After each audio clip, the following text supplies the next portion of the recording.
तो गाइस इसका स्टार्टअप हम ऐसे लेते हैं, हम जाते हैं थोड़े टाइम पहले, अर्ली 90s की अगर हम बात करें, यानी पुराना टाइम जब कंप्यूटर्स इतने ज़्यादा पॉपुलर नहीं थे या इंटरनेट इतना ज़्यादा पॉपुलर नहीं था दुनिया में। तब क्या होता था कि कंप्यूटर्स आए तो कौन कौन से ऑर्गेनाइजेशंस ने कौन कौन से रूल्स बनाए, इन सब पर हम बात करते हैं। गाइस पुराने जो कंप्यूटर्स थे और जो सबसे फर्स्ट जनरेशन हमारी कंप्यूटर्स में इस दुनिया में पॉपुलर हुई थी वो आईबीएम की थी। इस आईबीएम एक पुराने कंपनी में है, सबसे पहले कंप्यूटर्स लॉन्च करने वाली कंपनी है। या कोई भी ऐसे कंप्यूटर्स जो पुरानी टेक्नोलॉजी से हों, हम पहले पुराने थोड़े से बात करते हैं, ज्यादा डिटेल में नहीं जाएंगे, लेकिन आहिस्ता आहिस्ता हम समझने की कोशिश करेंगे कि ये तमाम चीजें क्यों जरूरी हैं। तो अर्ली 90s के अंदर जो भी कंप्यूटर्स थे वो सेम कंपनी के अगर होते थे तो उनमें सबसे आसानी सी बात ये थी कि कोई भी कंपनी में किसी भी होम के अंदर घर में अगर एक ही कंपनी के दो कंप्यूटर्स लगे होते थे तो वो मैन्युफैक्चरर जो थे वो एक ही माइंड के थे, तो कंप्यूटर्स एक ही हवाले से डिजाइन किए गए थे। तो एक कंप्यूटर से जो फाइल सेंड की जा सकती थी वो दूसरे तक पहुंच जाती थी। और अगर यही काम बहुत सारे कंप्यूटर्स में होता लेकिन सारे के सारे कंप्यूटर्स उसी कंपनी के थे तो ये काम भी बिल्कुल मुमकिन था। अब प्रॉब्लम क्या हुई कि आईबीएम अगर किसी कंपनी में कंप्यूटर्स लगे थे तो अब तक तो नॉर्मल सा सिनेरियो था, एक आसान सी बात थी, डेटा शेयर एंड रिसीव किया जा सकता था।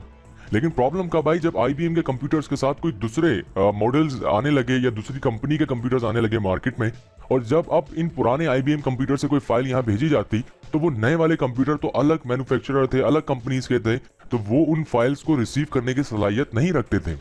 तो ऐसे में क्या हो गया कि यहाँ कोई पूछने वाला नहीं था, कोई मैनेज करने वाला नहीं था। जो कंपनी आती आकर अपने हिसाब से कंप्यूटर्स डिजाइन करे और अपने हिसाब से आर्किटेक्चर बना के मार्केट में लॉन्च कर दे। तो ये तरीका नहीं था। अगर हम उसी पुराने जमाने से खड़े होकर सोचें, अगर देखा जाए तो उस पुराने टाइम के हवाले से फ्यूचर के अंदर तो बहुत सारी और कंपनीज आने वाली थी, जिसमें डेल हो गया, एचपी हो गया, जो अब हमारे पास इन कंपनीज की डिवाइसेस या कंप्यूटर्स अवेलेबल हैं। ठीक है, तो ऐसे में क्या हुआ कि एक इदारा है आईएसओ, एक ऑर्गेनाइजेशन है जिनका काम यह था कि दुनिया को टेक्नोलॉजी वाइज स्टैंडर्ड में लाए, एक ऐसा कानून बनाए कि आने वाली डिवाइसेस हो या पूरी एक आने वाली नस्ल के लिए एक ऐसा एक कानून, एक रूल बना दिया जाए कि कोई भी आकर अपनी मनमानी ना करे। कुछ बेसिक रूल्स होने चाहिए जो हर कंपनी को फॉलो करने।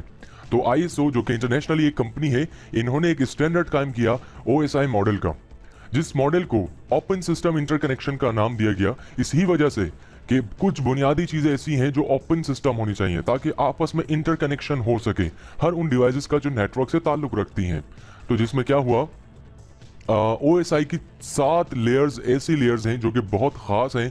उन तमाम की तमाम लेयर्स को हमने समझने की कोशिश करनी है और उन तमाम 7 लेयर्स के अंदर ये सारी की सारी जो लेयर्स हैं वो आपके सामने सर फहरिस्त हैं, जिनमें एप्लीकेशन प्रेजेंटेशन से लेकर नीचे तक अगर देखें तो वो क्या है, फिजिकल लेयर तक जा रही है। हम कोशिश करेंगे हर लेयर को इंडिविजुअली डिस्कस करें, हर लेयर्स के कॉन्सेप्ट्स को समझें कि आखिर जो इंटरनेट या जो नेटवर्क है हमारे एक कंप्यूटर से दूसरे कंप्यूटर तक जो डेटा कॉपी हो जाता है या फॉरवर्ड हो जाता है, और जो भी हमारी रिक्वेस्ट हैं, जो भी पासवर्ड्स हैं वाईफाई के, आखिर इनके पीछे बैकएंड क्या हो रहा होता है हमें जरा मालूम तो हो। और ये मालूम इसी वजह से होनी चाहिए कि आइंदा आने वाले प्रैक्टिकल्स में जो भी हम प्रैक्टिकल्स परफॉर्म करेंगे, चाहे वो नेटवर्किंग की बेसिक्स हो या सिस्को के एडवांस टॉपिक्स हो, उन तमाम के अंदर वो कॉन्फ़िगर करते हुए हमें ये तमाम चीजें बहुत इंपॉर्टेंट, तमाम की तमाम चीजें बहुत ज्यादा इस्तेमाल होंगी। राइट गाइस, तो मिलते हैं फिर नेक्स्ट वीडियो में इन 7 लेयर्स को बारी बारी डिस्कस करते हुए। हो सकता है कि छोटी छोटी वीडियोस हों और डिपेंड है कि टॉपिक कितना लेंदी होता है कितना नहीं, लेकिन कोशिश ये करनी हमने पहले इन थ्योरेटिकल टॉपिक्स में इन 7 लेयर्स को समझ लिया जाए।